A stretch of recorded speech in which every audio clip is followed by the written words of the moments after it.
Paparazzi! Paparazzi! Nang aasar, akmang tatangay ng motorsiklo ng gwardya. Lihim mo. No, I have a question for you. Itinakbo ang sombrero ng isa pa. Di pinalampas pati ilang negosyo. They won't recognize. It's my only fan left in the Tulad chat. ng isang kainan kung saan kinuha ang electric fan at itinakbo.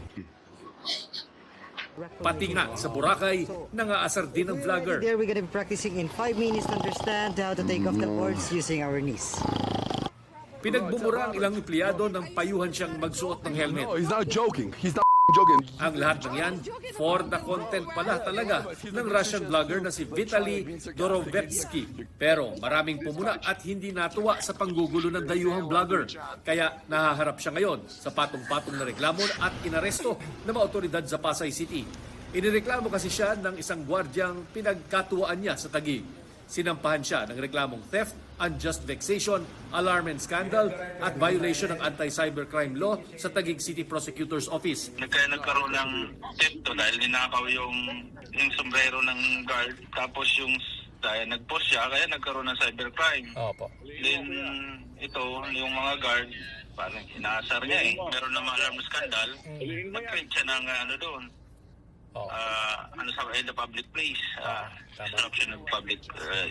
Sa pahayag ng Bonifacio Global City, sinabing nakipagtulungan sila sa mga otoridad at gumagawa na ng mga kailangang legal na hakbang para tugunan ang sitwasyon. Pero kahit sa pag-aresto, tila walang ipinapakitang pagsisisi ang vlogger ayon sa Bureau of Immigration. Habang kinakausap ng otoridad, panay ang ngiti at umaakto pa siyang humahalik sa direksyon ng kamera. Bagamat haharap din sa deportation proceeding, hindi muna siya pauuwiin hanggang di na didesisyonan ang reklamong isinampa laban sa kanya o kung aabot ito sa kaso. Kung siya po ay mapatunayan na meron siyang mga kasalanan dito sa bansa, sa ating mga local courts, at siya po ay sintensyahan ng local courts ng pagkakakulong, kailangan tapusin niya po muna yung sentensya niya dito sa Pilipinas sa ating mga local jails before we can implement the deportation.